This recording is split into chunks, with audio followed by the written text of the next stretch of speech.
You are listening to Geekfest Rants on the IC Robots Radio Network.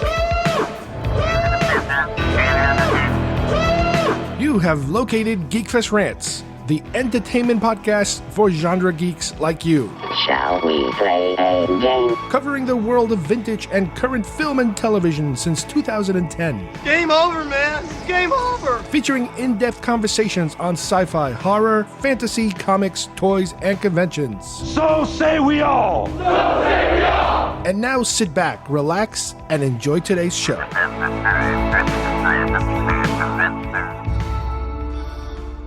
Diana. Fighting does not make you a hero. What if I promise to be careful? Just a shield then. Diana. No sharp edges. Be careful of mankind, Diana.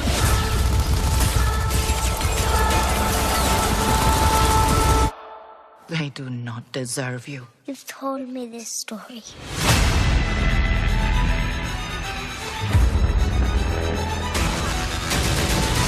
What is this place? Who are you people? We are the bridge to a greater understanding. Right.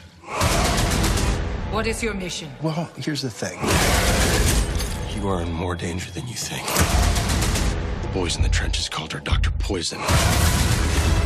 Millions would die. The war would never end. I'm going, Mother. If you choose to leave, you may never return. Who will I be if I stay? Will come when you have to run.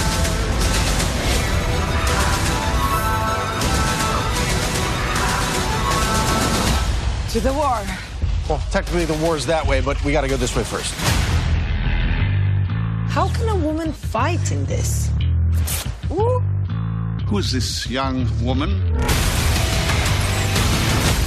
She's my,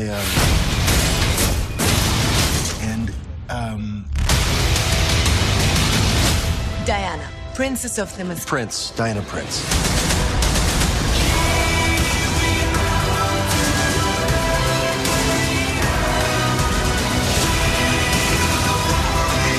If you believe that this war should stop, help me stop it right now. What are you? You will soon find out.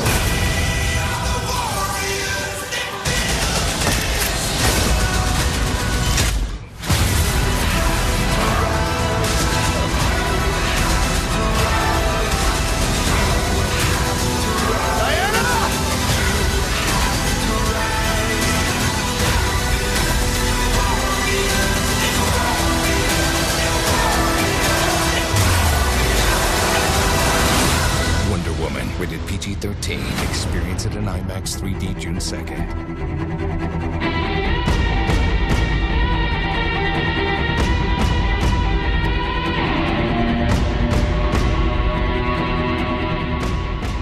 Hi everybody, and welcome once again to Geekfest Rants. My name is Carlos Perone, and today we're going to be discussing Wonder Woman, we recently saw it, and Star Wars Laserdiscs. But before we get into the actual subjects, I want to give you guys a little update on what we've been up to. As you probably noticed, during our last couple of episodes, we've switched formats a little bit in terms of being able to talk about multi-subjects as opposed to just one subject in our show. And we've also partnered up with the IC Robots Network. Within the IC Robots Network, they have a show called the Toys R Us Report. It is one of the shows on the network that I enjoy listening to that also deals with things having to do with genre, 80s, toys, all types of retro and vintage related geeky goodness that is right up our alley. And this we've done recently. We've basically been in contact with each other, myself and the makers of IC Robots, and the idea came about of why don't we try to maybe gather our resources and be able to form a small community so that we can cross-promote each other's shows and help each other out and allow our different listeners and viewers to be able to sample some of our other shows that we've done and that other people in the network do. At this point, it's only 3 shows we have on the network, and it might be growing in the future. Obviously, we have ourselves Geekfest Rants, we have the Toys R Us Report, and we also have the Mr. Sensational Gino Vega podcast, which is also in the vein of, I would say, a lot of wrestling and a lot of music-related subjects. So you will see some of our shows being cross-promoted. And if you go to our websites, you will also see links linking you to some of those other shows.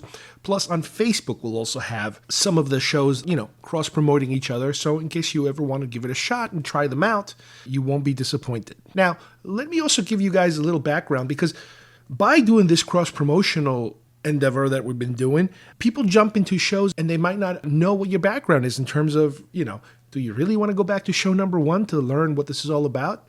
Well, let me give you guys, especially our newer listeners, a little background on myself. I've started this show back in 2010, November 23rd, actually, of 2010. And the original intent was to have a group of friends to be able to contribute to the subjects that we like to talk about in person, but many times we were not able to get together and talk about these things. So by recording some of these conversations that we would have when we get together exclusively for the purpose of talking about these things, whether it was movies, television, comic books, you name it, technology, things having to do with, at the time, Laserdiscs, later DVDs, even all VHS tapes and stuff like that, we would have these get-togethers called Geekfest. And we would be able to hang out for a couple of hours and talk about these things. But later on, as we moved through and out of college and time became more limited in terms of being able to get together, we decided to start recording sessions of us talking with each other about certain subjects, whether we do it over the phone or in person sometimes at other get-togethers that we would kind of sneak out and have a quick conversation about and record it, having to do with a movie we just saw. But at times we would also be able to get together and talk about certain films that we liked, and even do film commentaries where we would watch a film and a lot of us would just comment as the film would be playing. A lot of interesting facts about the film to kind of go along with your watching of the film. Well, this went on for years, and new people came in, old people went out, and I would say over the last year or so, especially even as far as 2 years ago, with my move to Florida, the ability and commitment of people to be able to continue to do this started to slip away. So the show naturally started to become more focused on certain individuals and not others. And the overall participation started to narrow and narrow more. So that seemed to be a good place and a good opportunity for the show to kind of rebrand itself and reformat itself.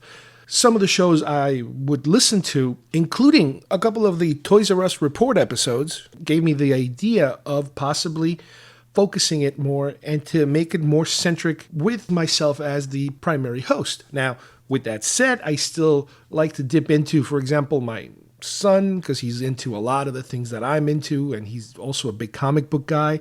And sometimes I might have some co-hosts that will like to contribute, and, they're big fans of a specific subject, that I would not ignore. With that said, like I mentioned before, I'm always looking for new contributors, new hosts, as I have a spot I've been putting on lately, because I do like the chat format, but it's also refreshing to be able to do a whole subject and then be able to switch gears halfway through and go to a different subject, which is something we've been doing lately more and more. We've had shows now where we deal with up to 3 subjects sometimes, because a lot of times you don't need a whole hour to talk about something. Something might only require maybe 15 minutes, which is perfectly fine. And then we can kind of cobble together all these separate pieces and turn them into a show. As I mentioned earlier, Wonder Woman is the big one that we're going to hit today. We recently saw the film, and I have both my wife and my son joining me today to review it. And we must warn you ahead of time, it will be full of spoilers. You know that at this show, we love the spoilers. This is an opportunity for us to really tear a film apart in terms of get very nitpicky about what it's supposed to mean, what it's supposed to say. So we examine all theories, but in order to do that, we have to go through everything that the writer of the film or the director is giving us in order for us to be able to do that. So be careful. We got a lot of spoilers coming.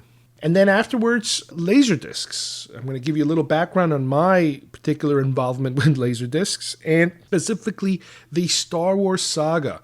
How those films made it into my Laserdisc collection, how they progressed, its entire lifeline, because lasers really didn't last too long, but they definitely made a big impact on my collecting, and I believe the industry itself in terms of leading us to the DVD revolution and beyond. So let's get on with the show and start with Wonder Woman.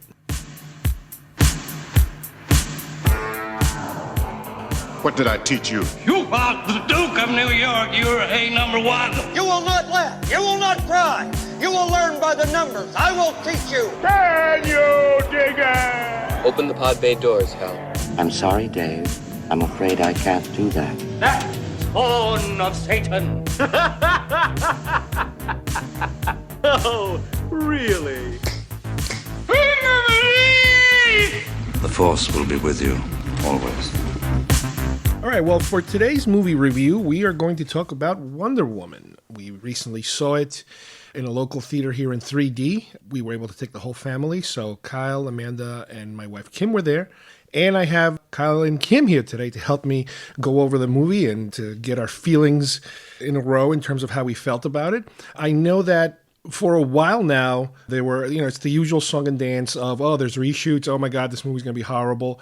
And there was a little bit of that going on, I remember at first. Yeah. Then little by little, the buzz started to change. And over the last, I would say maybe 2 weeks, reports were coming in that people were having a positive reaction to the film. Now, this isn't the first time we've seen Wonder Woman in terms of this is her first solo film, but this particular actress playing Wonder Woman already showed up in 2 other films, right, Kyle? Well, one other film, which was Batman vs. Superman. And we saw her in the teaser or the trailer for Justice League. Yeah. Now, when we saw her last time, there was no backstory other than just the picture, and the mysterious picture. Which we see again in this movie. Right, and we see how that picture was taken and where it came from and all that stuff.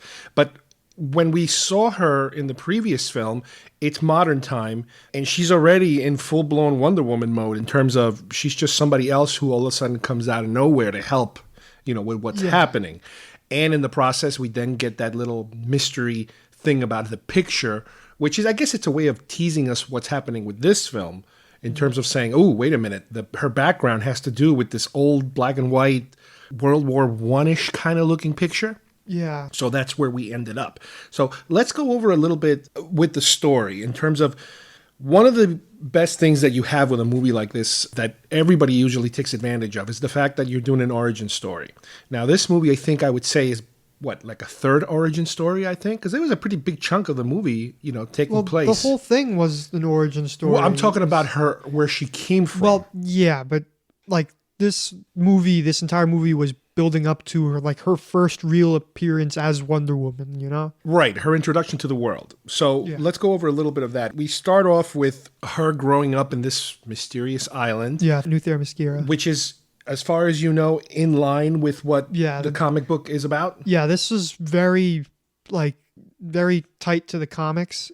I couldn't really pick out much differences. You're talking about the island stuff. Yeah, all the island stuff was, honestly, that was all spot on to me. But the fact that the movie, when she's an adult and comes out of the island, takes place in World War I. Yeah, originally that's not. Originally it's World War II. That's where she meets Steve Trevor. I could only speculate that the only reason they probably jumped to World War I instead of World War II is because we already saw World War II with Captain America. Yeah. This movie definitely handled, though, the war aspect much better than yes, that movie did. Yes. I liked the Captain America movie. I know you didn't like it as much as some of the other movies, but I really liked it. But I liked the way that they handled it here better. So in this one, again, we start off with she's in the island. She's being raised, with the rest of these Amazonian warriors. And her mother is reluctant to train her in whatever these other warriors are being trained at. And that is part of the mystery in terms of, they give you this mythology story of how Zeus battled some of the other gods. Yeah, that's accurate too. And was it Ares is the one that finally had to be defeated? Yeah. And it was in the process of the queen helping to defeat him. Yeah, those that story, it's kind of like the comics, only all the gods didn't die in the process, because they're all still around in the comics. And in this story, they're talking about men are also the ones that helped defeat some of these. Like, men are the ones that started, warring with each other at first. Because Ares granted them that poisoned ability. their minds or something like that. And that kind of carries over in this movie in terms of the motivation of what is happening further down the line. So it's basically, she wants to get trained. They don't want to train her, but secretly the sister of the queen, her aunt, I guess, is the one that's secretly training her. And she's the one in charge of all the troops, I guess, and training everybody. And in one instance, she gets caught and she's in trouble and the mother doesn't want to tell her. And, there's some kind of mystery happening. And she also is aware that they have these secret special weapons kind of area in case they ever need to use them again. And one of those, you see the lasso of truth, and you see this special sword that is supposed to be the special secret weapon to defeat Ares if he ever comes back. So in this particular situation, when she's upset about what happened, she sees what appears to be a plane coming through out of nowhere, like materializing in the sky, not coming from a very long distance, kind of opening the sky and coming through. And the plane crashes. The pilot is Steve Trevor, played by Chris Pine from Star Trek. As soon as she rescues him and brings him out, there's a whole bunch of other soldiers chasing him in boats. And they come through also, and they land on the beach, and the Amazonian troops meet what appear to be German troops, Ottoman Empire Germans, and they get into a little bit of a battle there. As a result of that battle, they lose a lot of Amazonians. They kill everybody except for Trevor. Diana has to defend them because they think he might be part of that group, but he actually helps them defeat them. But in the process, the sister gets injured and dies. So Diana no longer has anybody to train her who's kind of on her side. And they bring Trevor into their village, I guess, and he kind of lets them know what's going on because they put the lasso of truth on him. And they all find out that, it is a world war that we're in the middle of right now. These guys are completely unaware of it.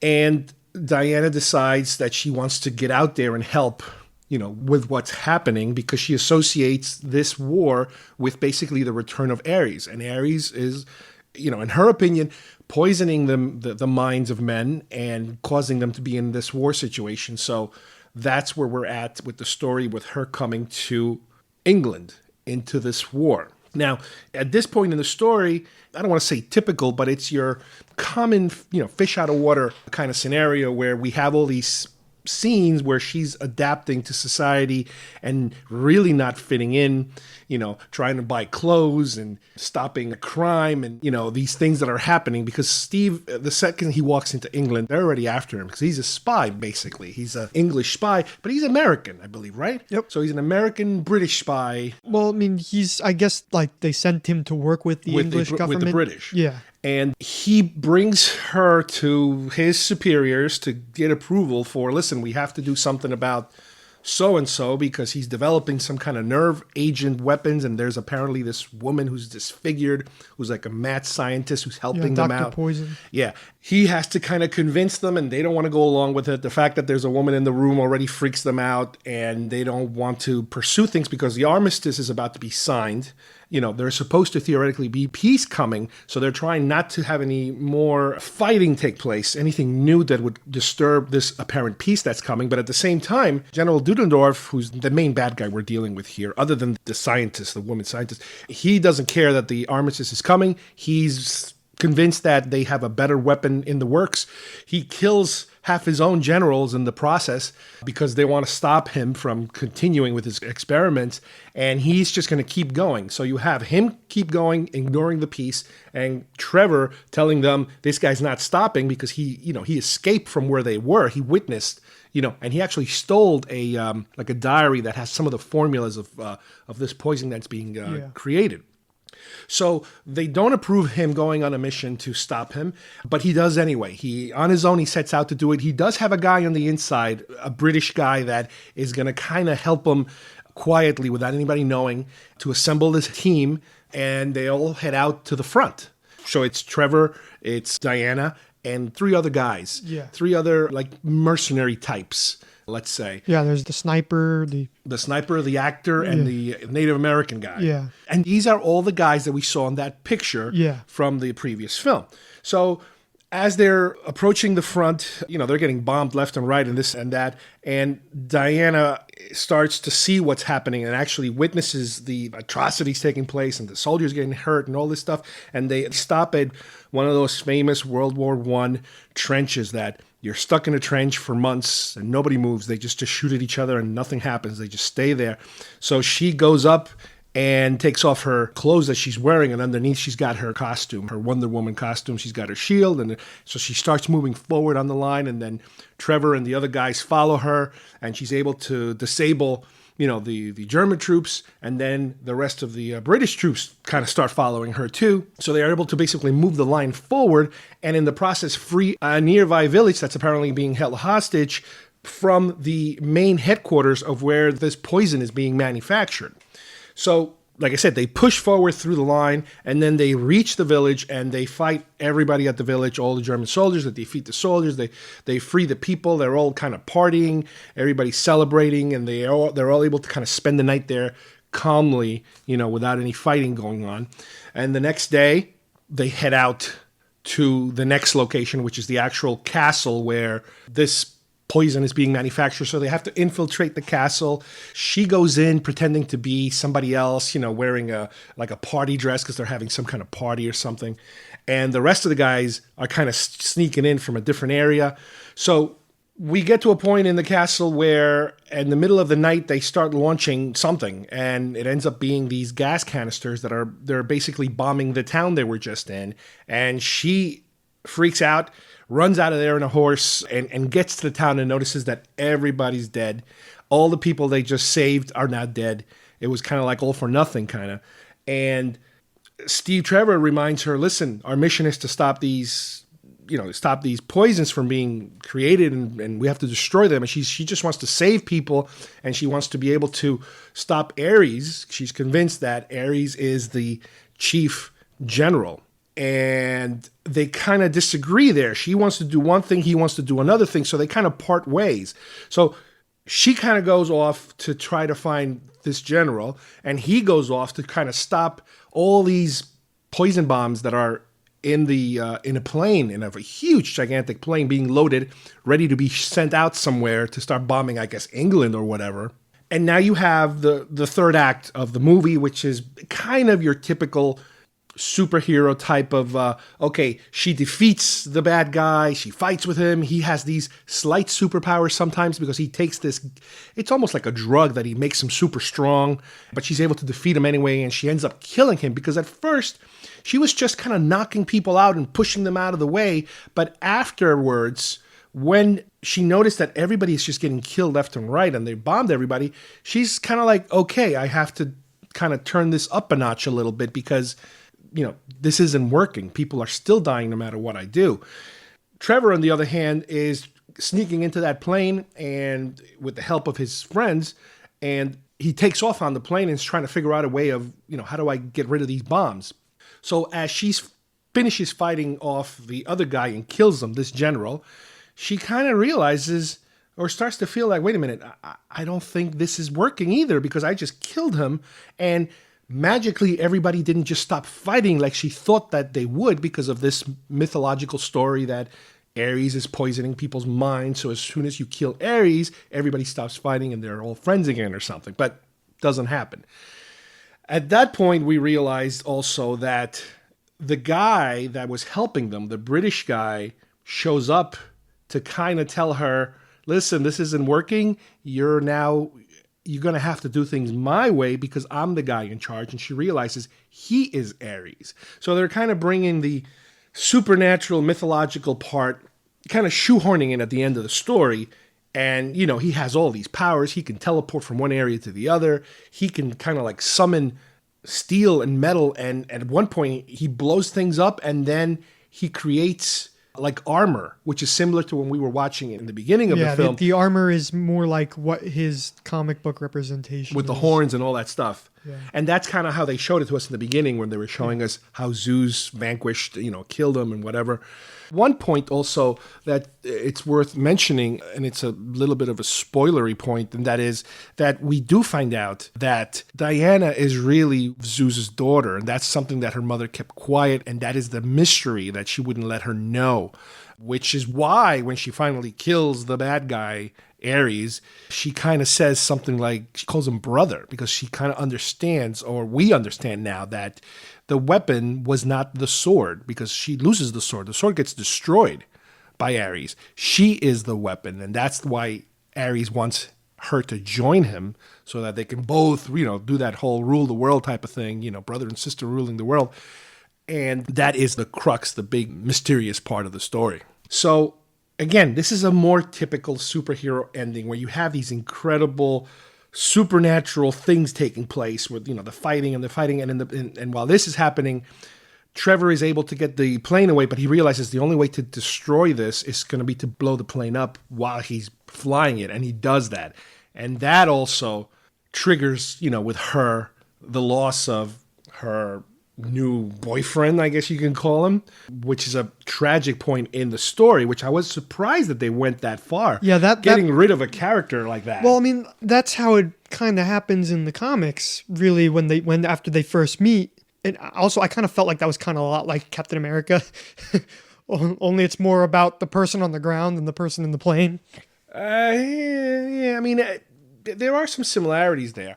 But anyway, at the end, you have again, I don't want to say typical, but it is kind of typical. She finally is able to defeat Ares, and people do kind of stop fighting. Now, I don't know if they stopped fighting because Ares has been defeated or because the armistice came through. I don't think it's because Ares has been defeated, because otherwise Batman versus Superman would have never happened. There's still bad people out there, so. Of course. But, there's bad people, and then you have the supernatural superhero villains that are still all over the place. Now, another thing that I forgot to mention was that the movie actually starts in present time, because she is going to a museum. She's like a museum curator, right, to or retrieve something. A suitcase, and in that suitcase, there's that picture that we talked about earlier, the actual photograph from the other film, from a note from Bruce Wayne. This is what you were looking for, or something like that. Yeah. And she's kind of like reviewing it, and so I guess that must take place before. No, I would have to be after Batman versus Superman. Right after he's delivering the picture. Yeah, to this her? is when they're forming the Justice League. Okay. So that's where we're at right now. The movie basically ends with them being back in the city, looking at, everybody celebrating the end of the war, and they're looking at a memorial wall with a lot of the dead soldiers and pictures of them, and you kind of focus on the picture of Steve Trevor, and again, everybody's celebrating, but she's very sad at the end. And then we jump forward in time again to what we just mentioned earlier, the modern day time, where she kind of wraps up looking at the picture, and she hears like some kind of call, some kind of explosion or something in the background that makes her go outside, and she's ready to go back into Wonder Woman mode, I guess, and continue doing her crime fighting, I guess, in modern time. So that's pretty much where the movie leaves us. So let's talk a little bit about the film itself in terms of, how do we compare it to other films? How is this special or not special? What things were done well or not? Why don't we start with Kim? I think it's special, all right. It's the first superhero film I've seen in a long time that really struck me. I mean, I've enjoyed Thor, I've enjoyed some of the Spider-Mans, Batmans, so I'm not saying I don't enjoy the films, I do, but I've gotten a little tired of repetitive origin stories that change from time to time. I've gotten a little tired of making some of these superhero characters, I guess, more, quote, modern. I've gotten tired of seeing superheroes battling each other, and none of that rings true to me. I mean, I'm a child of the 70s, so to me, my superhero characters were good through and through. They were brave, they were bold, and everything they did was out of, through their heart or through a sense of justice. And you don't always see that as clean cut anymore, but I think I saw that in Wonder Woman. Everything she does, whether it's aggressive, kind, sweet, naive, bold, everything comes from her heart, comes from a sense of justice. And I found that really refreshing. And I also, I have to admit, enjoyed the female power component of it. Well, the fact that she is not from our, I don't want to say world, but from our time or even our civilization, let's say, it's different because you're dealing with a character that is not already used to what's happening in the present. Your Captain Americas, your Iron Man, your Spider-Mans, they're all contemporary figures, even though Captain America jumped from the past to the... But Thor is not a babe in the woods. He's a warrior, so he's already used to that mode. This is one of the first characters we get that is completely, in a way, innocent in terms of not being used to this level of violence that exists in the world. Because, like, her entire existence, they've never actually had a war of some sort. Right, and they purposely shielded her as a young woman from anything having to do with violence because the mother didn't want her involved in any of it until later. But still, by the time she's adult enough, when she jumps over to our world, she still has an experience, like her only experience of violence and cruelty, let's say, is the encounter, in the beach. That is the only time she's ever seen that, other than the mythological stories her mother has been telling her all her life. Yeah, but war can change people quickly, and we see her changing very quickly in the trenches, making the decision to lead them past that no man's land point. She gets more aggressive, and especially when Steve Trevor, when he dies, she's no longer pushing people back or tripping them or anything. She's slashing and stabbing and everything. By being naive about stuff is over for her, but still, she still does stuff from a point of justice and love after that. She's a true classic superhero mentality. The other thing that makes it different, and you mentioned it, that makes it refreshing, but it's not the fault of other films. In other words, yes, Spider-Man, they're going to continue to retell Spider-Man and Batman and Superman. Those are your A-tier characters. With Wonder Woman, we never had her origin story on a film. We had the TV show, and the TV show, it was definitely not as campy as Batman's television show. Right. But it was 70s camp. Yes. And I remember I loved it as a little girl. And I've seen it more recently, and I'm like, oh my gosh. It does not hold up. It doesn't hold up at all. It does not hold up. However, the one thing that does hold up is that same nature, that same sense of justice. And that's the part that I'm missing in some of these movies. Yes, they act for justice, but I just don't enjoy watching superhero characters fight each other over a disagreement. Well, but that's something... I know. It wasn't invented. It wasn't invented 2 years ago. It came from the comics. The comics, at a certain point, you got to do something different. In the comics, you have them fight each other, then they're friends again, and all kinds of weird stuff like that. But it's still, to me, a superhero is supposed to portray a certain ideal. And you can blame it on the comic books, whatever. If I want to see heroes that are that faulty, there's plenty of stories for me to follow. I've heard similar arguments with people our age, let's say, because a lot of people kind of get stuck with the image of Christopher Reeve. They get stuck with the image of even a more modern image like Captain America, which is one of the reasons I wasn't a big fan of the first Captain America film. I enjoyed it, but I found it kind of cheesy in terms of the way they treated World War II. It's almost a sentimental, romantic view of World War II, as opposed to this one where I think they treated completely different, and it's World War I, and it's more serious. This was more like a war film than Captain America was. The Captain America World War II portray, as far as and I know a lot of it was supposed to be a little cheesy because Hydra's cheesy, right. But also the way that he's selling war bonds and people are singing but he's aware of the fact that it's cheesy. But the war itself, the way that they were handling it wasn't. They really loaded the Hydra part a lot because I guess they didn't want to deal with a real Nazi presence in a film. If they went with like the comics, all the Hydra agents would have been in green and white, yellow pajamas. Well, that's even worse. That would be so bad. But let me put it this way: the World War II aspect of Captain America was not the Raiders of the Lost Ark World War II aspect. No. Those are real Nazis you're seeing portrayed in film. Now, granted, they're not Schindler's List Nazis, no, but they're not Saving Private Ryan Nazis, but with Raiders of the Lost Ark, even though you're dealing in a supernatural theme at certain points, they were able to keep those characters pretty serious and realistic. Mm-hmm. Captain America did not do that, as far as I'm concerned. But this one did. This one, you're dealing with World War One, which is probably, we talked about this earlier, it's probably the reason why they didn't go into World War II is because it's been done already. Yeah. And you don't want to repeat yourself. So World War One could kind of fit in the whole scheme of things. Yeah, I mean, it's not that much of a time difference. It's only like 20 years. And we kind of know already that they're aging completely different. We don't know what, like when she's young, we don't know what year that is in our world. No. It could be like the Middle Ages for all we know. Mm-hmm. I don't know how her aging Yeah, works. it's honestly, I don't know either. Like when it's always something like that, I always picture it's like the clones from Star Wars. They grow up, they're grown like pretty quickly to be that prime age, and then they stay that prime age for a while, and then they decelerate later. Yeah, but that's Star Wars. Here, I have a feeling with her, it's a gradual progression, like a normal human progression, except, Over 2 years of hers could be 50 years of ours. I don't know. It could be something like that. So who the hell knows? The fact that she looks identical, 100 years later. Yeah, that says a lot. Yeah. Okay.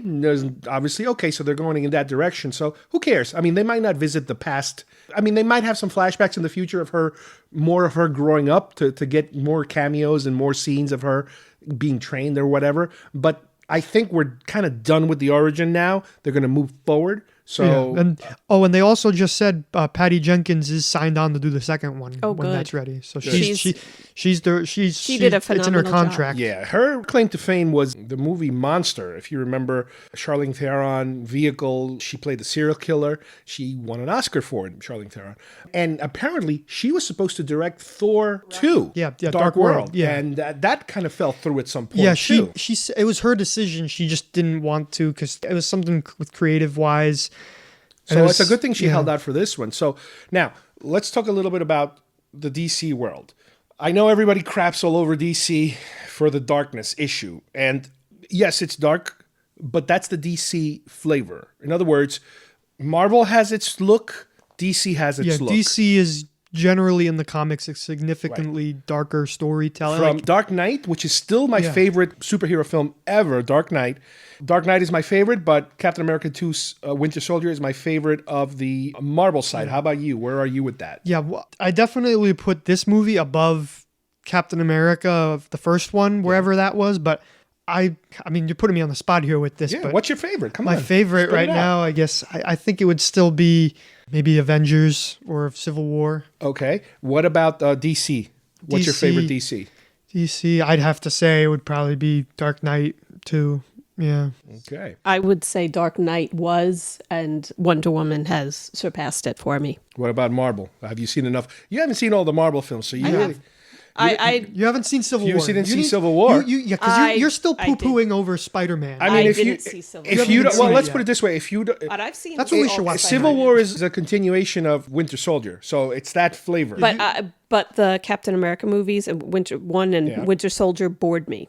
So I'm not. I guess Civil War is more of an Avengers film, in my opinion. Now, I did enjoy Avengers. I mean. Let's talk a little bit about and Thor. I love the Thor films. And there's one more coming that looks really, really good. Yeah. Let's talk a little bit about I don't want to say controversy, but the baggage that a movie like this comes with. There was an issue apparently with the Alamo Theater, because it's Wonder Woman, they did a Women's Night screening that you had the typical reaction from the typical people that react a certain way. I assume it's the same people that reacted bad and wanted to boycott Star Wars when they realized there was a black person and a woman leading the film. Yeah, I think this was the Texas theaters. Only the Texas theaters at the time were doing that one screening. And then I think they did more. It was in Texas after all. It was a publicity stunt to raise money, right? Who were we raising money for? For Planned Parenthood. It was to raise money for Planned Parenthood. They decided, somebody creative said, "Hey, it's a female superhero. It's a female director. Let's have a girls' night." And I think it's a fantastic idea. Oh yeah, it's a fantastic idea. But it wasn't meant to irritate anybody. It wasn't meant to. It was a let's get women together. I'm not gather sure money. And what put triggered the backlash. Was it the women's only or the Planned Parenthood or a combination of both? Because usually the people that don't like one don't like the other. Right. It was probably a combination. But I mean, if you're going to be against them raising money for Planned Parenthood, then fine. That's your right. People have different opinions. I understand that. But don't bash a gathering of women watching then you look like an idiot. Like I I'm said, sorry. once again, it group sounds of women to me watch. You have the first female superhero film to come along. I mean, that's the just problem you is look like that an idiot. you women need to know your place, and this film does not put you in your place. So that's probably the problem. It put us in our place as an incredibly strong superhero, and not only that, the woman who directed it. She was phenomenal. Yeah. That's neither here nor there. Well, like I said before, it's a nice bonus. the protest, the backlash, which was, I haven't heard squat. I don't know if they got 3 people to boycott the thing, but again, it sounds to me like a similar group as before. I remember they all went on Fox screaming about how much they hated Star Wars, how much they're going to burn their tickets, whatever. But apparently they did have another Fox incident where one of their anchors was complaining that she wasn't wearing the red, white, and blue She's outfit, never been to America. What's your problem? But she's America. She represents the but the she American. doesn't. But she hasn't even visited America in the movie until it's supposed to be like Captain America. The female Captain America. Right? Isn't that what she's supposed to be? No. Why does she have to speak in a funny accent? Look, what the hell's her problem? It's okay if they have the stars. I don't care if they have the stars or not. Hey, I'm not. She's not from America. Well, she doesn't have to do it. Well, don't let our Fox friends know that she's an Israeli actress. They might freak out about that. Lebanon boycotted. They shut down. They wouldn't show the movie in Lebanon. Because she was an Israeli actress. That's a whole other political crap. But I remember the same person that was complaining about the screening, the women-only screening, they were also complaining about how women should just stick to what they know, let the men do the fighting because women were not meant to fight. And it's like, dude, do you realize she was a soldier in the Israeli army? So she can probably... This is the real person we're talking about here. Yeah, she's from Israel. She's from Israel. They have mandatory service there and everybody has to go. But anyway, let's get away from the political side of this and kind of go back to the person that's not here to talk about the film, our daughter.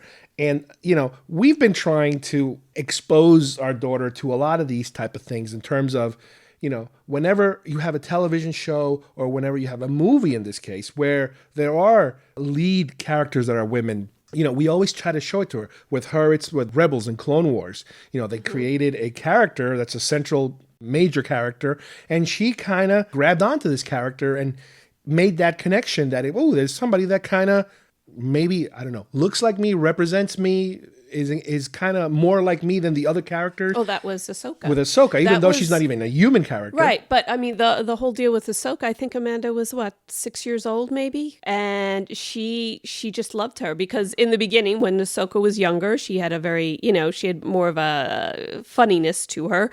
And then her strength and her boldness, Amanda just really took to it. And then when she met the person who voiceovers her, Ashley Eckstein, and she's met her several times. I mean, what a wonderful person, what a wonderful role model. So we kind of got lucky with the character, and the actual person who played her was a legitimately good role model. And that's the kind of characters and role models Amanda's had. And we've been lucky for that. I remember, I would try to kind of get her to tell me, why do you like this character? And with Amanda, it's like pulling teeth trying to get words out of her. Yeah. and I remember, this is years ago, I remember she would say, she kicks butt. I'm like, oh, okay, that's interesting. She kicks butt. Because I remember with the episodes with Ahsoka fighting Ventress, how she kind of can hold her own and stuff like that. So I remember she said that. Now, in this movie, I know I kept kind of, and I kept saying to her, you're going to see Wonder Woman, right? And to the point where she was like, what the hell is it with this Wonder Woman? Why are you constantly trying to get me to see, what's the point? Well, I have a feeling that for our daughter, it doesn't really matter that much because unlike other places, unlike other times, unlike many households, probably in the area where we live here, the idea of a leading character being a woman, a leading character kicking ass is normal. It is like different from a lot of people who might be watching this for the first time and going, what the hell is this? Is this possible? How could this be?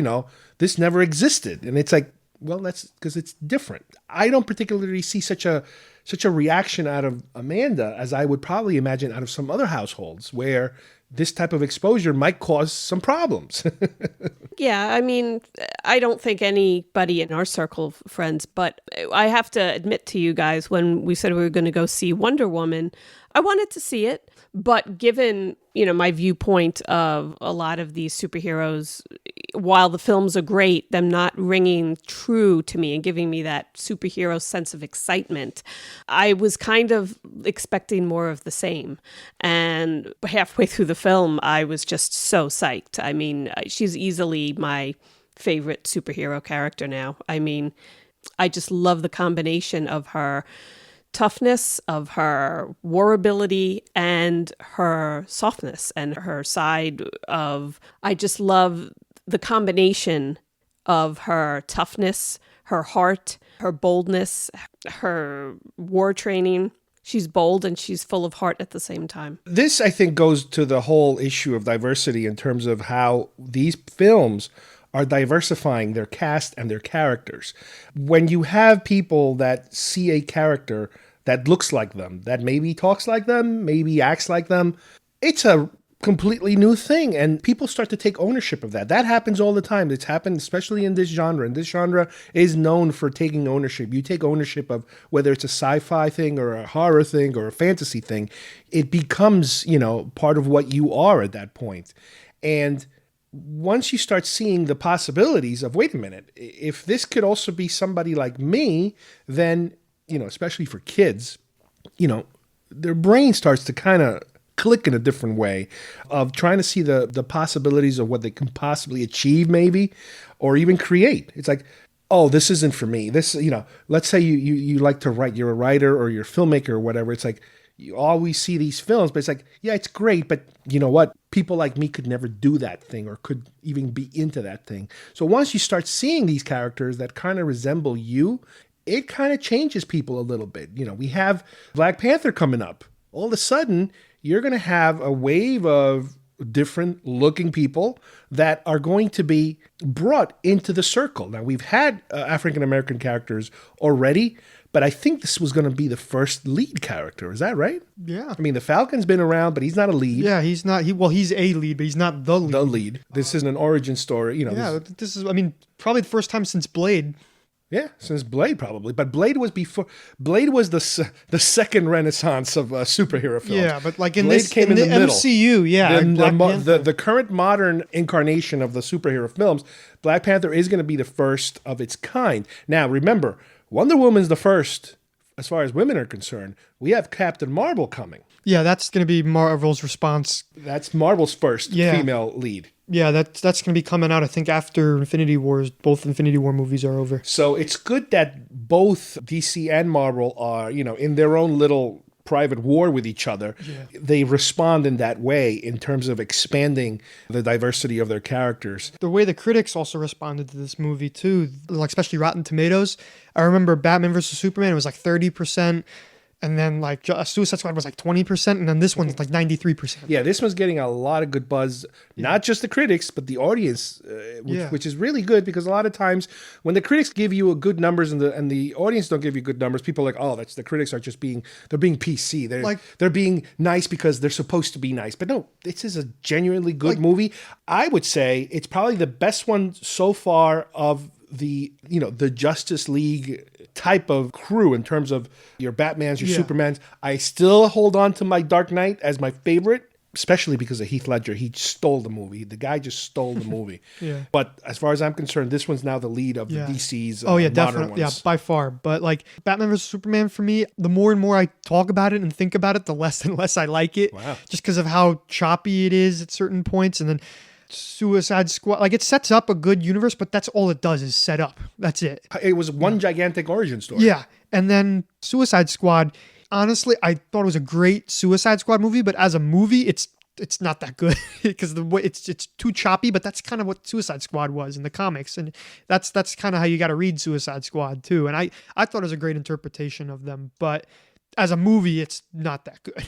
Well, let's see what direction they go now next with her. Obviously, we are going to see her in Justice League. She's going to be, she's going to have her moment there, but it's not a lead role. I hope they keep her the way she was in this film. I hope there's more of the same. Even if she doesn't have a huge role, I hope that she's... Well, she is, because in this movie, she's already on Batman's team when the movie's going to start, because she was his first recruit for the Justice League after Superman Well, passed. maybe she could set him straight on a few things then. And obviously Superman returns. Yeah, Superman will return. We just haven't seen any footage. Justice but, League. Yeah. I don't know how important he will be in it. I don't know if it jumps in the middle, in the beginning, or at the end. I don't know. Who cares? And also, I think at some point, whether in Justice League or in the Wonder Woman sequel, Steve Trevor, I think, is going to come back, because in the comics he comes back in the modern day somehow. Yeah, and he also did it. And he also did in the old television show. Yeah. They did both World War II and modern.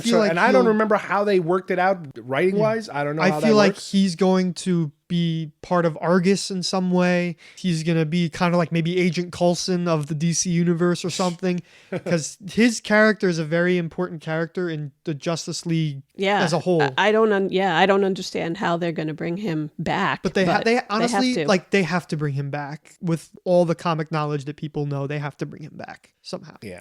Two more points I'd like to make a little bit after recording the show. There was an article posted interviewing the director, and she did theorize or summarize, it's her movie, she can say whatever she wants, that she speculates that the age of Diana is about 800 years old when we meet her leaving the island, which means for the contemporary films, the Justice League, Batman vs. Superman, when we see her in modern times, and even in this film, in the beginning and at the end, she's about 900 years old, which would place her birth somewhere around year 1000, 1100, somewhere around that time frame. So that kind of helps us gauge what we're looking at with this particular race of warrior women. My last comment having to do with, and I'm going to bring up politics again, I think this is a perfect character to bring in during our current situation politically, in terms of trying to balance the deck a little bit now, with portraying this character that politically, this particular type of character has been diminished and insulted and brought down to the ground, as far as what's happening politically right now. It's a good way to counterbalance what is coming out of, the political spectrum right now with a character like this. So I assume everybody is thumbs up on this one? Thumbs up. Oh, yeah. Two thumbs up. And Amanda is not here, but she definitely gives us thumbs up too. Alrighty, we will let you guys know when we have more information on future DC films. I guess Justice League is right around the corner. Justice League's in November, yep. So we'll be hitting that one next, and all the other future ones, because they're just cranking them out like they're going out of style. You can collect them all. You are a toy! Batteries not included. Where does it get those wonderful toys? Details on specially marked packages at participating stores. Is that the $6 million man's boss? It's Oscar Goldman. Why do you have that? That's worth a lot of money. That's much more valuable than Steve Austin. Action figures each sold separately. Hi, I'm Chucky, and I'm your friend to the end. Some assembly required. All your favorite Star Wars heroes and villains. I have 3 of each. 1 to display, 1 to open, and 1 just in case.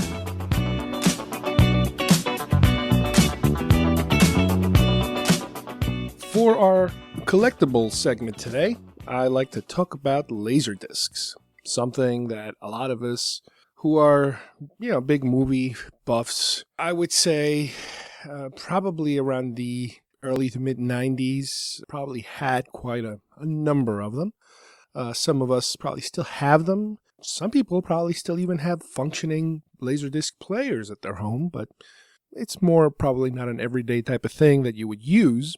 But the specific thing about Laserdisc that I like to talk about today is Star Wars films. There was a time where, aside from other formats, Laserdiscs took a leap forward as far as quality, picture, bonus features, all these extra things that we kind of consider them to be the norm today with DVDs and Blu-rays, was something that was kind of pioneered at one time on the Laserdisc format.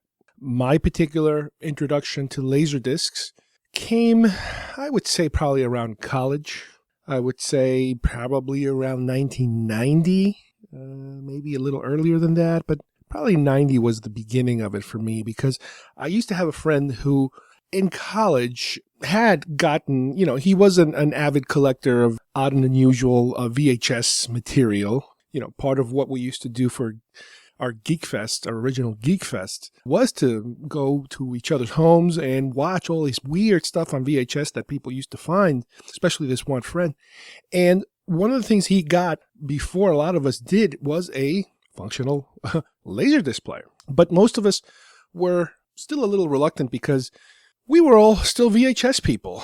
And the idea of investing a couple of $100, and back then, the earlier investors could have been spending anywhere from $300, $400, $500 or more, because obviously when you have new technology, the early investors or the early people that jump in that bandwagon end up buying the expensive, guinea pig type of models that might not necessarily have all the features that eventually you get for a more reasonable price. But the idea of a player wasn't something that a lot of us were ready to jump on right away. The price obviously was something that kind of threw everyone back a little bit. The fact that depending on the movie you had to flip the disc, and by disc I'm talking about a LP record, vinyl record size disc, similar looking to a DVD right now, or even a CD. You have this shiny dual-sided disc. Eventually they had machines that you would not have to flip them. The laser would go from one side to the other side to read the bottom of the disc just as much as you're reading the top of the disc. But the early on machines, they were not flippers. So what convinced me to adopt, this new format was this whole thing having to do with pan and scan versus widescreen. Pan and scan versus widescreen, it's something that most of us grew up with not really understanding or really appreciating or really making the connection that when you go to a movie theater, most times you're watching a very wide-looking film.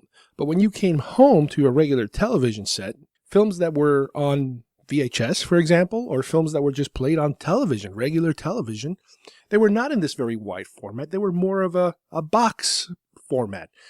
Not necessarily a box. The aspect ratio was 4:3, as opposed to the wider 235 by 1 or 255 by 1, very wide width times height, as opposed to, like I said before, your 4:3, 4 wide, 3 high.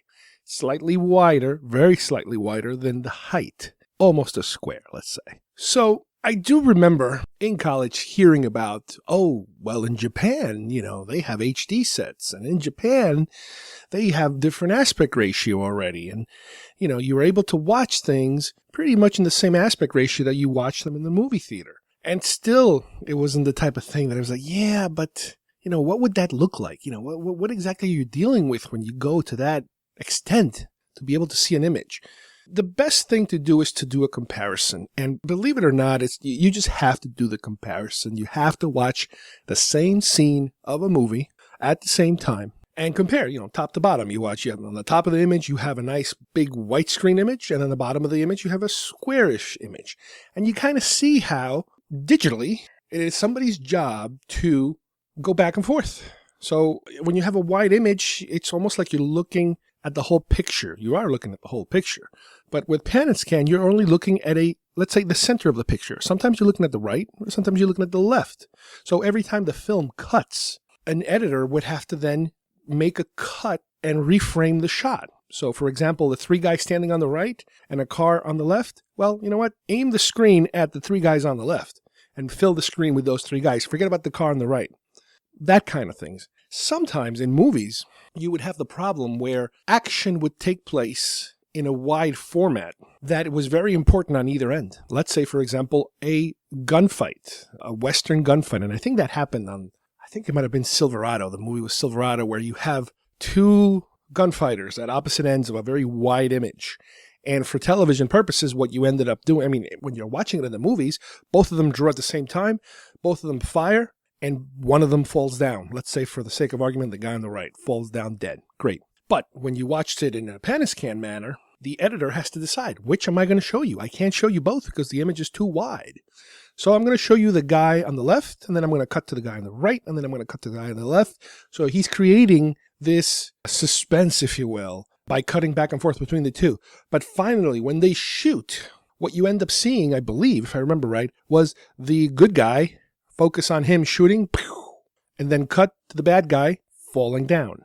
So you've altered the film in reality. The director never intended there to be 2 cut shots. from one to the other. The director never intended for you to have to go back and forth between the other two. So you have to do that. Sometimes they even, again, digitally pan left and right. If you want to see the whole action without making a cut, they would just pan left and right. The guy on the right talks, pan right. The guy on the left talks, pan left. Right, pan right, left, pan left. So again, you're creating these camera moves that were never meant to be there in the first place. The director never intended those camera moves to exist. Now, granted, in the past, because people knew that eventually a lot of movies would be on television, sometimes I imagine they would shoot things in a way so that they kind of kept the action in the middle, knowing that at a certain point, this film was going to be adapted for television, and they're going to have to do the pan and scan thing, so they kind of kept the action in a certain place. Well, what ends up happening, obviously, and it's really hard to explain unless you're actually seeing it, is that you lose information on the right, you lose information on the left sometimes. Sometimes you get, like I said before, these back and forth actions, these camera pans that are not meant to exist. Or you outright miss something, because when two things happen at the same time on the opposite ends of a widescreen image, you are going to miss one because you can't see the whole thing. So the way that they worked around that, especially for Laserdiscs at a certain point, not in the beginning, but at a certain point, was designed the widescreen format. The widescreen format basically took, let's say, your typical old-style television set, 4x3, and put a black bar in the top, a black bar in the bottom, and a white image in the middle. Now, what happens here is you do have the full image from the left edge to the right edge. You get the full big rectangular image of whatever film you're watching. The downside is that in order to be able to see the left and the right, the top and the bottom, I don't want to say get squeezed because that's a bad term, squeezing the image. You're not squeezing the image. But all of a sudden you do end up with a lot of black on the top and a lot of black on the bottom that just looks odd to first-time viewers.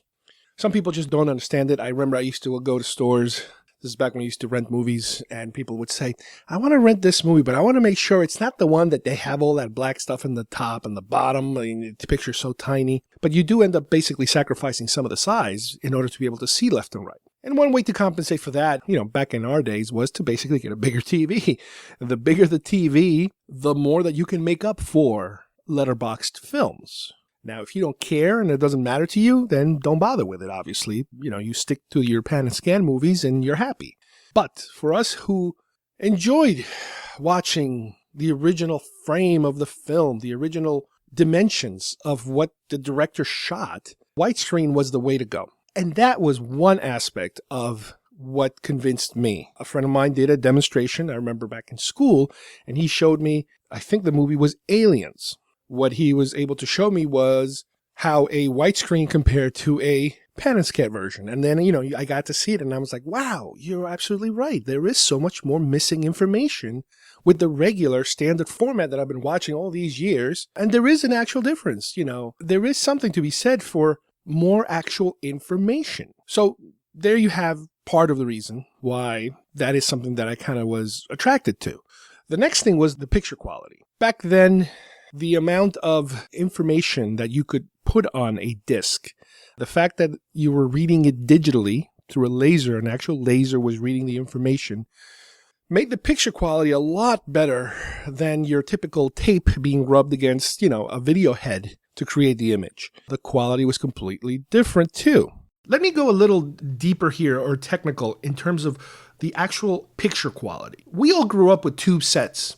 And whenever we would watch a VHS tape, the best we can get out of that VHS tape, as far as lines of resolution that would be projected into your television set from the VHS tape, was 240 lines. This is the best that VHS could do. It could give you that much back in terms of, playback ability. With Laserdisc, you had now a format that was a laser red format that could hold almost twice as much. It had 425 lines of resolution, horizontal resolution. So you are almost doubling the quality of the picture. That is one of the reasons why there was such a big difference in the improvement of the picture. Now, keep in mind that a lot of people didn't even touch lasers. Only some of us did.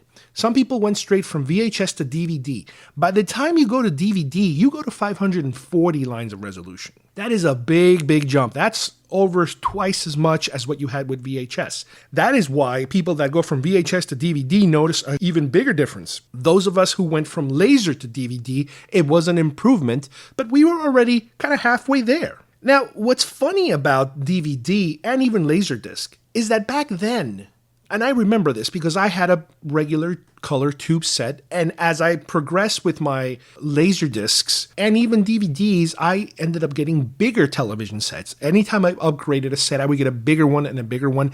This way I could compensate for the letterboxing aspect. The fact that the picture was a little shorter, top to bottom, I could compensate by getting a bigger set. But what I did notice was that when we jumped to digital televisions, watching material that came from VHS, from laser even, and from DVDs, they did not have the richness that you would get out of a tube set. Because these were not, obviously, manufactured for a HD television sets. By the time we got to Blu-ray, we are now dealing with 1080 lines of resolution. So remember, VHS, 240. Laser, 425. DVD, 540. Blu-ray now explodes with 1080.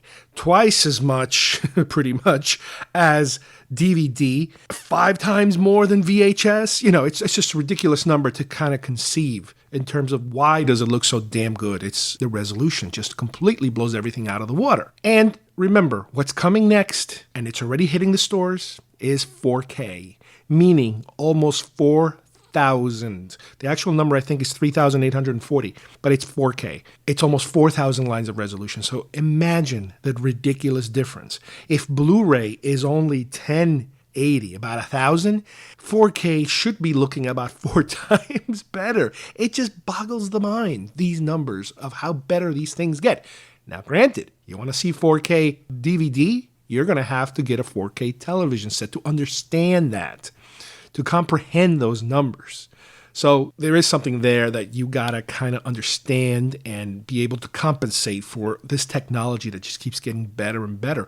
Every time I go to the movies, I keep looking at the picture and I'm saying, I think we're there. The picture cannot get any better. And granted, I have yet to see a real true 4K demonstration. I think I might have seen some of those store displays that have a, like a nature show or something that was recorded on 4K, animals in the wild and that sort of thing. But I've yet to see a movie fully played in a 4K controlled environment to see exactly how much better is it, because it's just amazing what kind of improvements keep taking place in picture quality. Sometimes even, depending on the connections, the connectors you had coming out of your Laserdisc player to your TV. They had connectors. I remember back then, I think it was the S-Video ones that kind of were introduced, I think, with VCRs back then. Some of them used to have S-Video connections. But yeah, even with laser displays, I remember you had some alternate ways of plugging them to your television. It provided your television had also those same kind of connectors that would improve your picture quality, as opposed to just plugging it in through a regular RCA type of cable, by itself. There were a number of different ways of connecting it that would make your picture look a lot better. And keep in mind, this is all before digital television. With digital television, everything just went completely out the window and the picture just exploded in terms of how much better it looked. 1080, that is completely a whole other world. But by then we were dealing in the DVD world and obviously later the Blu-ray world. Now, some of the disadvantages that I remember were that, it was a new format, so you're always afraid of investing in a new format because you never know if it's going to last. But it was kind of known as the film snob format too, It was for people that were really, really into film that you would go in that direction and start buying these films. The other thing was that some of these films were very expensive and they were very well known for box sets. The box sets were something that you really hadn't experienced yet with regular VHS formats, and that is supplemental material. Something that nowadays is like a standard with any DVD, Blu-ray purchase is all this supplemental trailers, behind the scenes, interviews, director's commentary. That was a big, gigantic thing about Laserdiscs is that finally you had a way of watching the film in a different manner. You could just not listen to the audio of the film and listen to the director narrating like how this film was made. Again, it was a film snob format, and we absolutely loved it. I jumped on it right away. I remember I was supposed to get one from a friend who was buying a whole mess of them for her work friends. All the work friends, they worked at a video duplication post-production facility, and they were all pooling their money together to buy a stack of them. And for whatever reason, at the last minute, my particular order didn't go through, or something happened where they could only get a certain amount, and I didn't make the cut. So I think it was 1991, December, I went to my local, which was maybe about a half hour, 45 minutes away, a store called Laserland. And I was aware of this store because, again, my friend was already somebody who was living in the island, and he was already the one who was aware of the store, and he knew where to get these things. And the store was called Laserland. The store has obviously closed many, many years ago. And that's where they had a huge selection, and they had all these box sets that I was just drooling over. Now, don't get me wrong. A lot of the films they already had out there were also just bare bone films.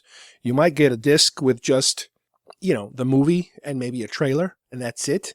Maybe a commentary if you're lucky, maybe not.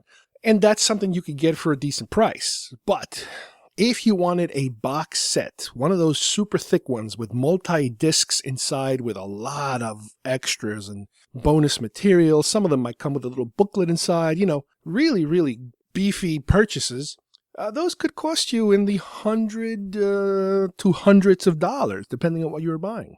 Well, my first purchase was Aliens.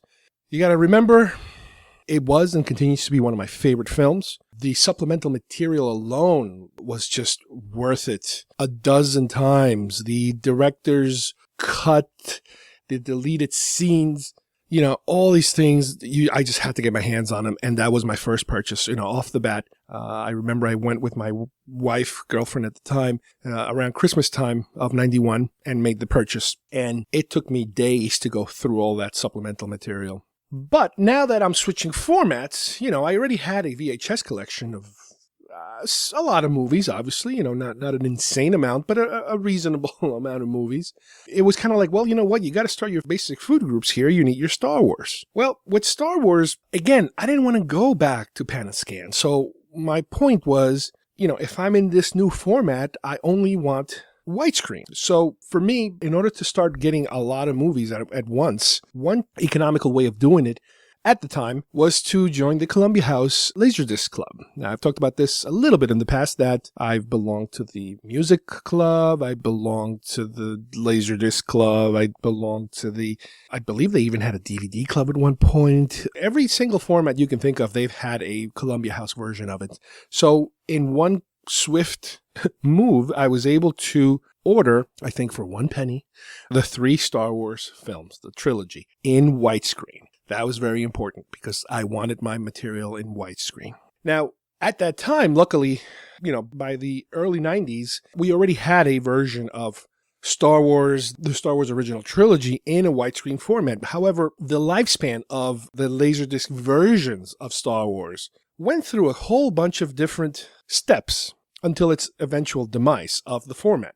Now, a lot of this information that I have, the specific technical information having to do with Star Wars releases on Laserdisc, comes from a book I am currently reading called A Saga on Home Video, A Fan's Guide to U.S. Star Wars Home Video Releases by Nathan P. Butler. Now, I'm in the process of still reading this book, and it is really a very cool book in terms of the reference material, the pictures, and all the different formats that exist in all home video formats. This book goes from, believe it or not, from 8mm film to laser to VHS to beta to DVD, Blu-ray, you name it. They kind of go all the way through up until the Star Wars releases that happened very recently with Rogue One. This particular author, I kind of knew his name when I started looking at, when I went through my Amazon list of potential books to buy. All of a sudden I'm looking at his name, like, I know this name. Well, he used to be a contributor to Star Wars Action News. He would do all of the books, any book reviews for Star Wars Action News a long time ago. I'm not sure if he's involved in it. I don't think he is involved with it anymore, but he used to do all the books. Every time a new book would come out, he would do his segment reviewing that book. And in YouTube, he's got his own channel going over, again, reviewing all these books, reviewing all these different video formats, and eventually he very recently put out this book, this reference book, which is really cool. And like I said, I'm only about a quarter into it, and I absolutely love it. I love all the different versions that are out there, that I've owned a lot of these things. But I wanted today to focus on just the Laserdisc part because, again, for a film nerd, and especially, thinking back to my college years, that was one of the things that attracted, our group of friends together, was that, how we all enjoyed watching these films. And a lot of us ended up getting them. I would imagine from the group of friends that we had back then, the 4 or 5 or 6 people that would be hanging out together, having our get-togethers having to do with films and television, that sort of thing, Laserdiscs were a big thing. As Laserdiscs started disappearing, then one of our friends would then all of a sudden have, hey, I have this DVD thing I just bought. You guys want to take a look? And we would look at it and go, well, I don't know. We have lasers. They're so cool. And this is a new format, but it's a lot smaller. And, so we kind of went through that a few times. Are you a genre TV, film, sci-fi, horror, fantasy, toy, and convention nerd? Nerds! Nerd! Nerd! Do you enjoy listening to podcasts? It rubs the lotion on its skin or else it gets the hose again. Do you ever wish you could co-host a podcast? Mom! Take it easy. Lower it. I'm not going to lower it. I have to do this now. I don't mind you playing it, but lower it. This just might be your chance. Somebody help me! Help me! Help me! Help me! Shut up! Geekfest Rants is looking for new co-hosts. If you're interested, go to our homepage at geekfestrants.com and click on the hosting icon for more information. With Star Wars, it's funny because the way Star Wars on Laserdisc started was kind of very unusual, and I wasn't even aware of it until I read this book. The first official Laserdisc with a Star Wars theme, if you will, wasn't even any of the movies. In 1981, they put out a Laserdisc of the making of Star Wars, which included the original making of Star Wars and the SPFX, The Empire Strikes Back making of Star Wars. It was a set. I probably have never seen it. I mean, I've seen the shows, the actual presentations, on VHS or on television or anywhere. Even on YouTube, these things, you can find them. But the actual Laserdisc, I don't think I've ever seen it. They had VHS versions of these, like I mentioned, but I don't understand why they would have picked those two to be their first Star Wars themed release in that format. Very unusual. The first ever time that they actually released a Star Wars disc, I'm talking about a Star Wars A New Hope, in the Laserdisc format was in 1982. This cost about $35, which in 1982, that's quite a lot of money as far as I'm concerned. It was released in a CLV format, and that is an extended play format. Now, the thing you have to understand about Laserdiscs is that there were basically two formats in terms of the speed of the disc and how much information the disc would hold. Similar to VHSs, if you remember, you could record in one mode or you can record in another mode, and some even had a third mode. And depending on which mode you used, you would be able to record more material, but you would sacrifice a little bit of the picture quality. Well, with Laserdiscs, you had a similar situation. These early versions of Laserdiscs, with the CLV mode, you had basically an hour on each side of the disc. And, as I mentioned earlier, also, because you had the early machines that wouldn't flip over. I mean, I never owned a machine that flipped. From what I understand, the flippers, what they used to call them flippers, they were more expensive, obviously, because you didn't have to go and flip the disc to the second side, side 2. But because of the mechanics of a machine that actually has to do so much movement, I believe those had a higher rate of breaking down. So this particular machine, like I said before, half the movie would be on one side, half the movie would be on the other side. Now, here's where it gets a little tricky. If the disc can only hold 1 hour on each side, that means that the maximum amount of information you can put on these discs, or this disc, is 2 hours, 1 hour on each side. Well, Star Wars A New Hope is 121 minutes. So what they would do is they would run the film through a time compressing unit so that a few seconds would be trimmed here or there. Certain static shots might be fast forwarded a little bit, very slightly, so you barely notice it. So when it's all said and done, you're able to gain that 1 minute back maybe 30 seconds in the first half and another 30 seconds on the second half. And that way you get to see the whole film more or less, but it's been slightly tweaked so that you could squeeze all that information. Now, most of the times you might not even notice it, especially if you're dealing with 1 minute. 1 minute is not that much. The problem comes when you have a movie that's 2.5 hours and you try to compress 30 minutes of it, time compress 30 minutes of it. That's a very difficult, sloppy thing to do. This particular release was also in stereo. Back then, stereo is how they started as far as audio options were concerned. In 1983, they took the same film, repackaged it, once again in stereo, sold it under one disc. No difference whatsoever except for the repackaging. There's a lot of repackaging that gets done through the years. Every couple of years, they basically re-release certain things and just repackage them, and people buy them. In 1984, they re-release Star Wars, and they add The Empire Strikes Back. Both of them, once again, in the CLB format. Now they have stereo and surround sound as far as the audio options. Again, this is a Laserdisc. One of the advantages of Laserdisc also was the fact that the audio was much better, and you had the capability of processing the sound through a home theater system. That gave you a little more as far as sometimes it gave you more channels, sound separation, that sort of thing. And in this case, the introduction of surround sound to a format. This was also in one disc. Here's the catch. The Empire Strikes Back was 124 minutes. Well, this got a little more complicated now. Because of the time compression technology, for Empire Strikes Back, they had to compress 4 minutes, which, again, I don't know if you can notice it in these older discs, but it's unfortunately something that you had to deal with. You still did not have a true version, a true reproduction, as far as time goes, of the film. In 1985, they finally introduced a CAV format, which is the standard play format, with the release of Star Wars and The Empire Strikes Back in, like I said, CAV. This CAV format is a little different because what happens now is you have a disc that instead of an hour on each side holds 30 minutes on each side. So what happens here is that, for example, with Star Wars, it's 1 hour and 21 minutes. You end up having 3 discs in order to spread out all of that information without having to compress the time. Same thing with Empire Strikes Back. You can now spread it out. Unfortunately, it takes more discs. It's going to cost you more money. In this particular case, each movie was running for about $70 because you are giving the customer more physical material. You're going from 1 disc of recorded material to 3 discs of 2.5 sides worth of recorded material per film. Now, because you're spreading it out so much and you're not compressing so much audio and even video, the picture quality is somewhat better. One of the best features about the CAV format is that you can actually pause things and look at a frame in a still clean format. You couldn't do that with CLVs. So, you are paying more, but you are getting your money's worth. You are getting the ability to pause images cleanly. You are getting an actual real running time of the film, and you're not dealing with compression anymore. However, one unusual matter with this particular release was that the jacket was actually incorrectly labeled as 118 minutes because they did not correctly label the running time of the film. They were still kind of stuck on the old, we have to compress type of running times. Another problem they had with this particular format is one that kind of haunted them for a while, is that there were certain mistakes made when the film was released in the theaters when it comes to sound, depending on which mix you had, whether it was a stereo mix or a mono mix.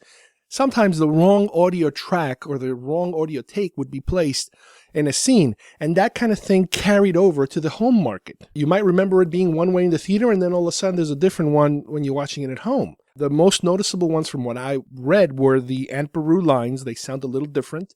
There's a couple of Luke lines from the Death Star battle. And there's a couple of C-3PO lines also from within the Death Star that were completely, at one point, omitted. But the fact that it was CAV, it was still a very good improvement, overall. In 1986, you have Return of the Jedi on Laserdisc. This is a 2-disc, 3-sided release, which means it's an extended play release. But what they did, instead of going to the CAV route, like they did with the other 2 films this time, they stayed with the CLV route, but they added an extra disc. So it's kind of an unusual, weird combination of why wouldn't you do CAV when you just did it before, but instead at this point you're giving me no time compression, but you're adding another disc to the pile. So that was an unusual pick for introducing Return of the Jedi. Now let's keep in mind, up to this point, we're still dealing in pan and scan. Widescreen has not been introduced to America yet. However, for some reason in Japan, and part of it had to do with the fact that Japanese film audience were a little more artsy, I guess you could say, in terms of their appreciation of film. And at that time, there was a higher demand for that kind of thing in Japan. So in 1986, in Japan, they introduced a CAV version of Star Wars called the Special Collection in a CAV widescreen format, which was, wow, they're actually introducing it into the market. The following year in 87, they also got a CAV widescreen of The Empire Strikes Back and Return of the Jedi, again, labeled as a Special Collection edition. Wonderful. They get it, and we're waiting for it. 1989, Star Wars The Empire Strikes Back, wide visions finally arrive for the U.S. market. These are CLVs, unfortunately, extended play discs, 2 discs each, which means no compression. We're getting away from the compression of time, which is good, but you end up having an extra disc. You have to, switch, flip, that kind of thing. So, hey, whatever it takes. The following year, 1990, we get Return of the Jedi, widescreen, also in CLV, extended play, 2 discs, just like the previous 2. Now, with this particular widescreen edition, a couple of new problems kind of reared their head. They had some issues with the placement of the black bars because, and it had to do, I think, somebody was saying in Japan, because of the subtitles, the picture is slightly shifted upwards to make room for more subtitles in the black bar underneath, as opposed to putting the subtitles over the picture itself. Well, when they made the American version, they had a little problem putting the image back where it should be. There was apparently also issues with the image slightly shifting over depending on the scene, and the aspect ratio of certain shots changing slightly. Again, very minimal, but, for the film snob, it's the type of thing that kind of like starts to drive you crazy after a while. In 1992, they did a release of Star Wars The Empire Strikes Back, Return of the Jedi in the CLV extended play format, once again, but this time around they did full screens with time compression, and they did 1 disc apiece. So I guess they wanted to give people one more pan and scan format for the people that were still hankering for that. Now, the wide visions that I mentioned before is the one that I ended up getting through Columbia House, the one that I talked about earlier. In 1993, we finally got the monster set that people were hoping that we would one day get. It was called the Star Wars Trilogy, the Definitive Collection, and I have that. I remember for that particular disc, what I did is I traded in my original widescreens. There was a company, I think it was called Laser Craze, out of Boston, Massachusetts. And what they did was they would sell discs, but they would also buy old discs, used discs, in exchange for store credit. So a lot of times when I knew that there were special editions coming out in terms of box sets, and I already owned an original version, whether it was widescreen or pan and scan or whatever, depending on what you had, especially the widescreens, they would give you store credit. So once you had enough store credit, obviously you can then apply towards a new purchase. Well, what I did was I sold them a lot of other discs that I had that I started getting rid of, including my original Star Wars, original widescreens that I had gotten from Columbia House. And I used this money to apply towards the purchase of this one because this monster was $250 retail. I don't remember how much I ended up paying for it because I traded in so many discs for it to lower the price. Other than the fact that this was a monster-sized set, one of the additional bonuses of the actual disc was that the films were remastered and coded with THX sound. Again, a new sound system. I mean, THX sound was around for a while, theaters, but now they were introducing it to the home market, to the home theater market, and these discs were being encoded in THX if you had the proper player that could decode THX. But the THX logo and it wasn't just meant for audio. It also implied video in terms of the remastering of the film. There was a noticeable improvement in the picture quality. These discs were all CAV, so you can imagine how many discs this set was. The actual box set, which is pretty huge, came with a giant book inside. George Lucas, The Creative Impulse. It was packed. This is a packed set. The set also fixed some of the issues that they had that I mentioned before with some of the audio issues, with the framing issues from the original, first letterbox set. The aspect ratio was wrong on some shots. Video and audio remastered. One problem with the set was that, for whatever reason, the C-3PO error that was fixed on a previous version somehow crept back into this set. This is a very minor issue that was resolved by allowing people to exchange one of the discs so that they had the proper one.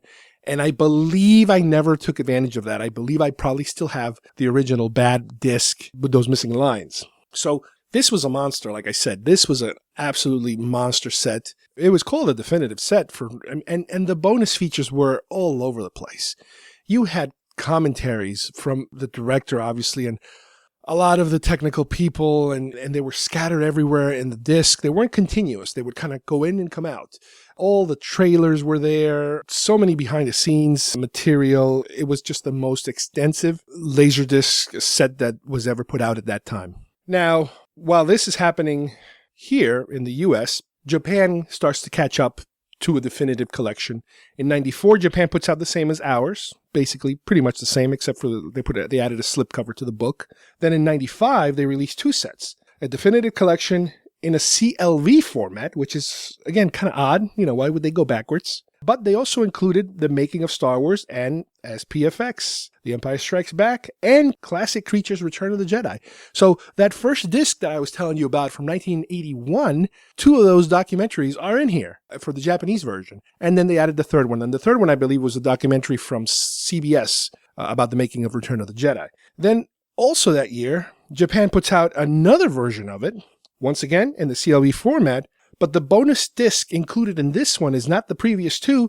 This one is from Star Wars: The Jedi, The Making of a Saga, that other documentary that I believe was from PBS that is out there still to this day. So they were able to release those as part of their domestic Japan releases, which is something we never saw included in Laserdisc format with the films. It was only there the first time, and I missed it. I never even heard of it. In 1995... we have the release of what is sometimes called the Faces cover Laserdiscs, which is a THX remastered version of the definitive collection, except it's a more affordable version of that. This is all three films, and they each has the face of a character instead of the classic poster. They are standard play, CAV, with no compression, and the only bonus material, as opposed to an extra book and the tons of materials that we have in the definitive collection, the only bonus material is an interview between Leonard Maltin, the film critic, and George Lucas.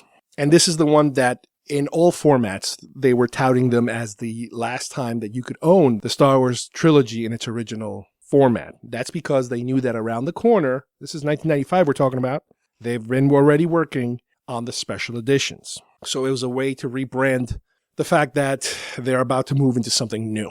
Now, in 1997, right after the special editions get released in the movie theaters, the ones where George Lucas filmed new scenes and added stuff and deleted stuff, the release of the special edition trilogy comes out. This was another large box set, not as large as Definitive Collection, but it's basically the special editions, all in a set. In it, they did a weird combination. What they did is they put Star Wars: A New Hope, one disc, side 1, side 2, CLV, side 3, CAV. So it's kind of like you get to watch the Death Star battle, the trench battle, in the CAV format. I guess you could freeze it, and it's a better way to do it, I guess. I don't know why you would do such a thing. The Empire Strikes Back, side 4 and 5, CLV, side 6, CAV. Oh, okay, so the Best Bin Duel is the one that you can watch in better quality and you can freeze. And for Return of the Jedi, sides 7 and 8, CLV. What? CLV. They completely did not go CAV at all in that format. So, what are you going to do? At least you got something. One of the noticeable differences with this particular release is that it would also had a digital Dolby 5.1 sound track on it, which, like I mentioned before, as these versions progressed, so did the audio capabilities of them. Now, unfortunately, the 1997 version, which is the special editions, was the final version for Laserdisc. Not too long after that, Laserdisc sales were already declining. VHS was still strong, but right around the corner was DVD. DVD was the new kid on the block, and it kicked Laserdisc's butt left and right. However, One little footnote in the history of Laserdiscs is that, as I mentioned earlier, Japan was a bigger fan of Laserdiscs technology and the way that they continued to stick with it a little longer than we did. And in this particular case, approximately 5 years later, they got The Phantom Menace. This was the only known version of The Phantom Menace to be released in Laserdisc form. It went straight to Japan, and like I said earlier, the format was dying, but Japan was still holding on to it a little bit longer than us. Because at that time, we still hadn't gotten our DVD version of the film. You know, some of the high-end collectors, even in the States, were trying to get their hands on The Phantom Menace in Laserdisc form because that was the best available format. But again, you would be importing it from Japan, so it wasn't a great idea. I could be wrong, but I have a feeling that maybe I rented a copy and that I was able to make a copy of it myself in VHS form, which is kind of silly. But I remember I used to do that at the time. There were times where certain Laserdiscs would be available only in Japan, and through some of the stores that I would rent from, specifically Laserland. I remember, I think might have been Pulp Fiction, that I actually copied the Laserdisc to VHS, and I ran it through a Grass Valley switcher in order to eliminate the letterbox area that contained the Japanese subtitles. This way it would have an American-looking version of Pulp Fiction completely for me and my friends. But for Phantom Menace, I believe, I'm not entirely sure, but I believe that was, again, the only way you could get your hands on it was to renting it. And unfortunately, unless you could burn some kind of a video disc out of it, which back then, I don't think many people could, VHS was the way to go. The disc itself came in a 2-disc CVL extended play format, so they never really went all out in terms of being able to even convert this to a CAV way for the high-end people. But that is technically the last one that was manufactured in Laserdisc form from the Star Wars film library. So, as I mentioned before, I still, I did get rid of my original widescreens, but I do still own my definitive collection, and I still own my special edition in Laserdisc format in those big box sets. I never got rid of most of my big box sets, even though I can't play them because I don't even have a machine anymore. But the packaging and the craftsmanship, if you will, of some of these sets, not only Star Wars, but other films that were, in the box set format, they're just gorgeous, the amount of work that they put into these things. The definitive set is also one that there are certain materials that are included there that have never been transferred over to DVD form or Blu-ray form. There are certain things that were never copied over, and I had the feeling they were never going to, and they haven't yet. So what I did is at one point, I transferred from Laser to my computer, and then I burned off DVD discs of some of the features that I was pretty certain we were never going to see replicated somewhere else. So, for example, all the commentaries, I copied them all to a DVD form. A lot of the supplemental material I copied over. Some of that didn't eventually end up in DVDs and Blu-rays. But unfortunately, like I said, the era of the Laserdisc kind of died away. Most of those stores closed. All of them closed in reality. They became something else. Some of them were able to transfer into DVD purchase, DVD stores. They went from laser to DVDs. And even Columbia House went bankrupt after a while. They closed down. They got as far as DVD, I think. But I believe something like maybe 4 or 5 years ago or 6 years ago, they completely went bankrupt. And that whole format of, get X amount of movies for a penny disappeared. But it is a landmark of growing up, of my college years, if you will, and slightly beyond that. And yeah, it's something that will remain with us the same way that a lot of people older than us still hang on to their 8-track tapes and stuff like that. It was a breakthrough format. It introduced or it ushered the DVD era. People did realize that there was a market for a higher quality version of these films and the widescreen version of these films. Nowadays, again, thanks to our modern televisions, our modern aspect ratio, HD television sets, we have to have widescreen. It's there. It is rare nowadays to find a movie that you'll find a pan and scan version of. Now, don't get me wrong, you still have channels that broadcast believe it or not, some parents can stuff, but it took its time and it served its purpose. It got us through and it introduced us, the movie nerds, to what was to come in the digital era. All right, well, I hope you enjoyed today's show. I'd like to thank my wife, Kim, and my son, Kyle, for helping me do the Wonder Woman review. And I'd like to remind you guys once again, if you have a chance, please go to the IC Robots website where you'll have links to some of IC Robots' shows, including the Toys R Us Report, the Mr. Sensational Gino Vega podcast, and a slew of other offshoot shows that are produced within the network that we are now proudly a part of. So until next time, we will see you soon here at Geekfest Rants. Bye-bye, everybody.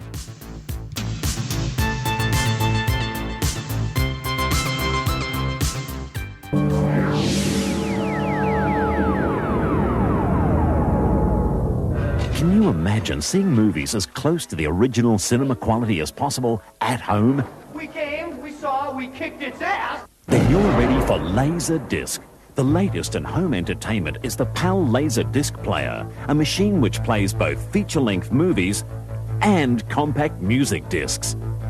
This unit forms the ideal center of a home entertainment system.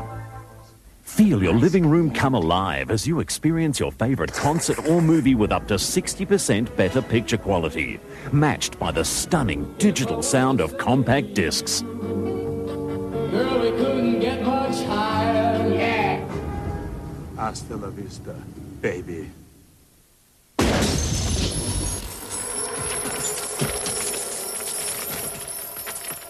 And these discs don't wear out. They're the same high quality the first time or the 100th time you watch them. Laserdisc will become the format you choose for watching movies. And the extensive range released each month includes everything from classics to blockbuster new releases. No matter what your taste in movies or music, the PAL Laserdisc player allows you to enjoy the future today. Join the home entertainment revolution with Laserdisc. You won't believe the difference.